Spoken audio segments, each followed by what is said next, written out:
next two verses, verses 616 and 617, cover the same territory, so I'll read them both out. Verse 616. If it is thought again that something appears depending on something else, the something thus depended upon must be causeless, but there is nothing that is causeless. In verse 617, if it is said that there is another reality which is depended on, then this must have still another reality to depend on. This is committing the fault of non-finality. May it not end in reaching nowhere?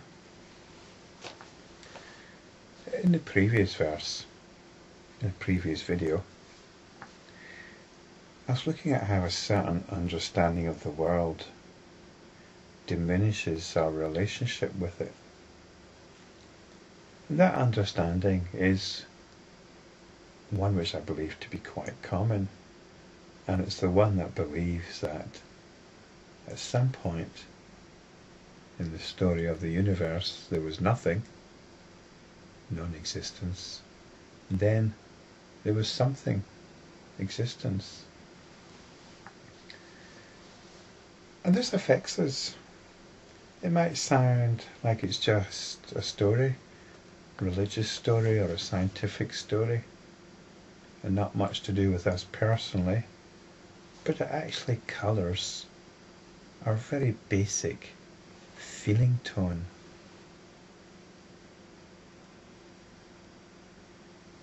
With respect to how we feel about being alive in the world. And in these two verses, there's another understanding that's being looked at. The understanding that there's a reality beneath this one. And I think we can understand this as the reality of physics. It tells us that what we're experiencing, the world of common sense, is not the real world. The real world is made up of atoms and other exotic subatomic particles. So that's what these two verses are criticizing, this understanding. So let's have a look. Verse 616. If it is thought again that something appears depending on something else, in other words, this world appears because of atoms. The something thus depended upon must be causeless, but there is nothing that is causeless. And this is the assumption, actually. The assumption is that atoms are somehow more real than what we're experiencing. That all we're experiencing is really a consequence of the interplay of atoms. That's the scientific story, isn't it? So although we might not say that the atoms themselves are causeless, because atoms themselves must have had a cause, but the significance here is that we're giving them more reality. We're undermining our own common sense understanding. And this can be quite useful in many practical ways, for taking control of nature, to creating technology, creating an objective frame of reference. It's quite useful. But what about this assumption that it's somehow truer? Because this is the assumption that we make. Is it not just another way of looking at things? There was a book I bought a while back by Roger Penrose called The Road to Reality. The very title makes this assumption that there's something more real about the interplay of atoms than, say, our experience of a piece of music.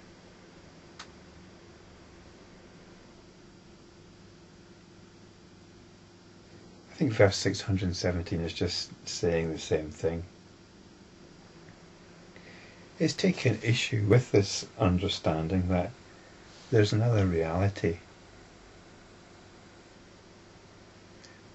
behind this one.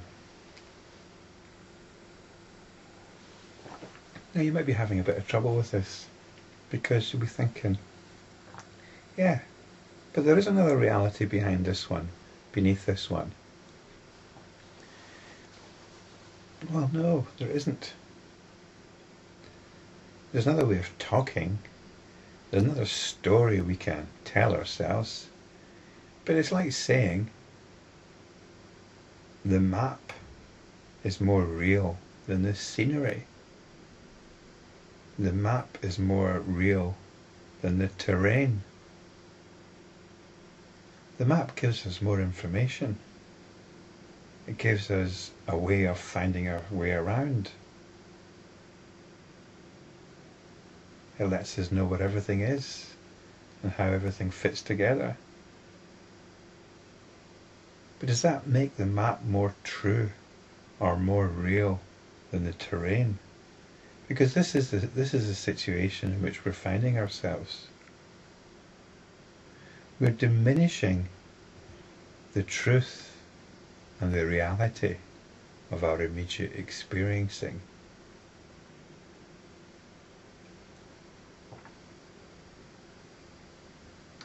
So we need to be very careful.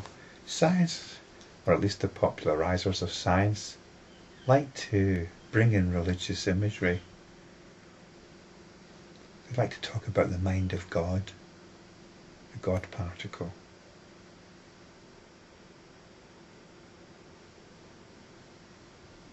They like to talk about reality and truth as if they're on that path. But it's not. They're just finding another map. They're just drawing up another map, which is fine. But don't call it truth or reality. At the same time, we shouldn't claim our common sense understanding to be more valid than scientific understanding. We can talk in terms of a sunrise, even though we know conceptually the sun isn't rising, it's the earth rotating around the sun. So we don't insist that it's the sun that's actually coming up. Because our common sense is also a story. A rule of thumb story. As Enlightenment practitioners, the significance here is to look at how such stories, whether it's a scientific story, the religious story, common sense stories, they're all constructions of the mind. And we want to come back as Enlightenment practitioners to the rich, absolute nature of what is happening right here, right now. It's what I described in the previous video as the creative effusion of consciousness.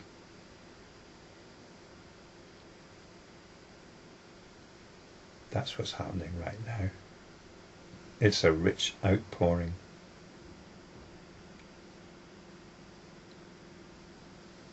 And we shouldn't diminish this outpouring of consciousness. We shouldn't diminish it with stories that tell us that truth lies in some network of abstract concepts.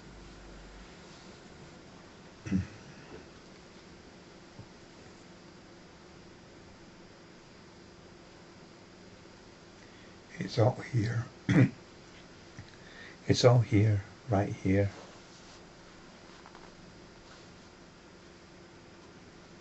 We don't need to look in any books. We come back to the point right here.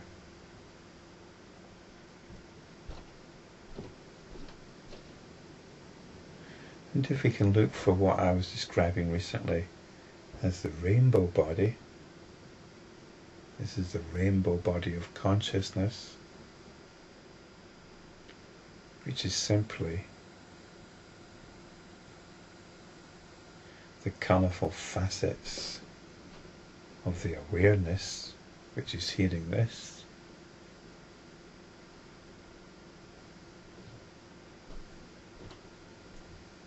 What can we detect within this awareness? What colours can we detect within the rainbow body of this awareness?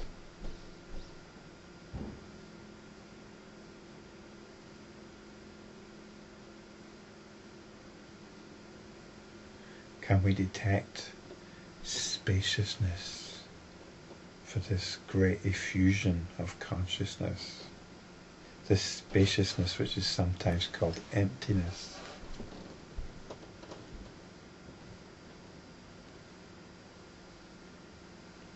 Can we detect some exhilaration in this grand effusion? Lovingness, playfulness,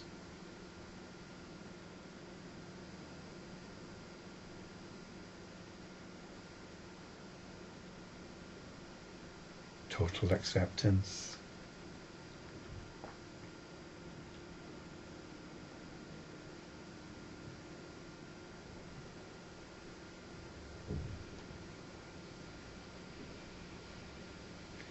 This is what these stories of existence and non-existence, stories of another reality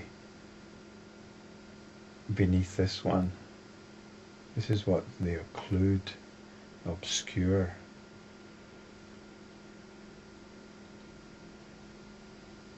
They obscure the rich panorama of this immediate moment.